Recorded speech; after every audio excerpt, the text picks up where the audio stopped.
Rain fell in soft, uneven drizzles, pooling around the worn stone steps of the small church on Elm Street. Emma pulled her threadbare coat tighter, trying to shield herself from the cold. Her backpack, heavy with a few meager belongings, rested awkwardly on her lap. Most days, she preferred to stay invisible, a ghost among the bustling city crowds. Today felt no different, until she heard the tiny voice. "I think you need a hug." Emma looked up, startled. A little girl, no older than 7, stood there with bright, earnest eyes and a small hand stretched toward her. She was clutching a slightly tattered stuffed rabbit, but her smile was fearless, warm, and unwavering. Emma froze. She hadn't expected compassion today, hadn't even expected anyone to notice her. Most passers-by walked quickly, heads down, avoiding eye contact with someone like her. Yet here was this child, offering something she'd almost forgotten existed, pure, simple kindness. The girl stepped closer, tilting her head. "It's okay. I hug everyone who looks sad."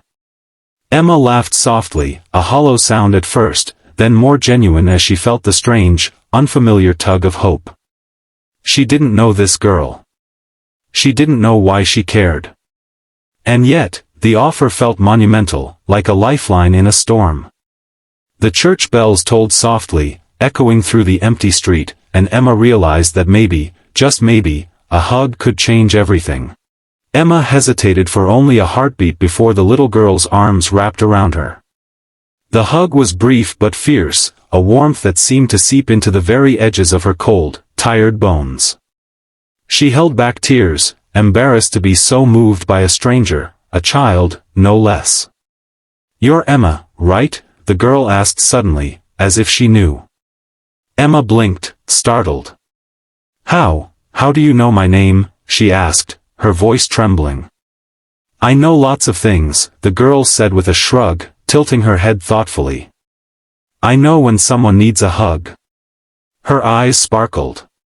"And you really needed one." For a moment, Emma just stared at her. In the chaos of her life, sleepless nights, empty meals, constant worry, she hadn't realized how starved she was for connection, for a reminder that she still mattered. The girl held out her hand, inviting Emma to stand. "Come with me. I want to show you something." Suspicion gnawed at her, but something in the girl's fearless gaze dissolved her hesitation. She followed her down the street, past puddles reflecting the gray sky, to a small community garden tucked between two old brick buildings. The garden was alive with autumn blooms, birds darting among the branches, and the scent of wet earth that reminded Emma of a childhood long gone. "See," the girl said, pointing. "Even in the middle of the city, beauty still grows. Kindness grows too, you know. Like seeds." Emma felt a lump in her throat. She had never considered herself capable of receiving kindness, only surviving. But standing there, in the quiet embrace of a stranger child's belief, she realized something incredible. Maybe life could surprise her with goodness, if she allowed herself to notice it. And just as she let that thought settle, the little girl smiled mischievously. "Oh! I almost forgot something." The little girl dug into her coat pocket and pulled out a small envelope, slightly crumpled. "Here," she said, pressing it into Emma's hands. "For you. Open it when you're ready." Emma hesitated, studying the girl's earnest face. Her instinct was to refuse. She wasn't used to gifts, especially from strangers, but something in the girl's unwavering gaze made her break the silence. Carefully, she opened the envelope. Inside was a simple note, written in messy, childish letters: "You are not invisible. You are important. Someone believes in you." Tears slipped freely now. Emma clutched the note to her chest, the words echoing louder than anything anyone had ever said to her. She had spent months, even years, feeling like a shadow on the streets, unseen and unworthy. And here was a little girl, so small, so unassuming, reminding her that her existence mattered. The girl hugged her again, shorter this time, and whispered, "See? That's better. You needed that, right?" Emma laughed softly through tears. "Yes, yes, I did." And in that moment, a wave of understanding washed over her. Kindness, no matter how small or unexpected, had the power to transform despair into hope.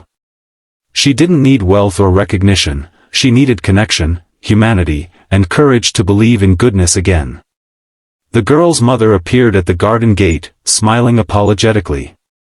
"I'm so sorry for keeping you waiting," she said. But Emma barely noticed.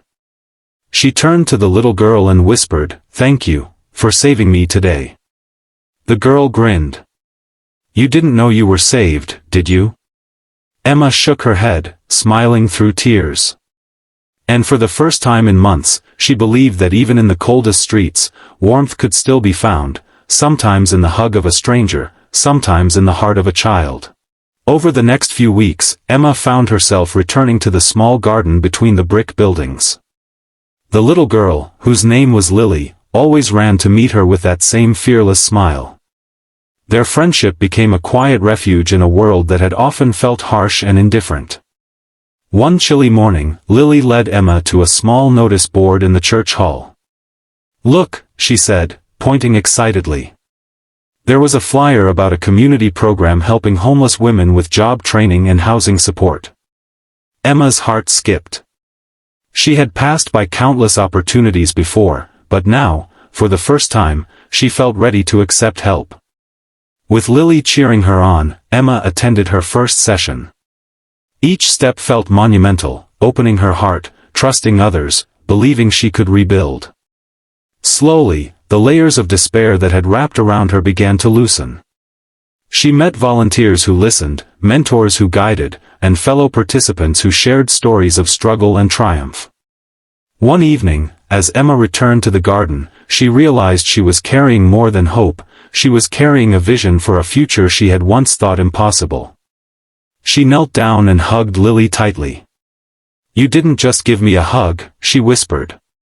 "You gave me courage." Lily beamed, her small arms barely able to wrap around Emma. "I told you it would help." Emma smiled, feeling an unfamiliar lightness in her chest.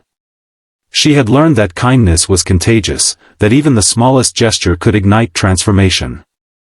The streets no longer felt empty, they were filled with possibility. As the sun set behind the city skyline, Emma stood on the church steps once more. This time, she didn't feel invisible. She felt alive, seen, and ready to give back the very gift that had saved her, a simple, fearless hug.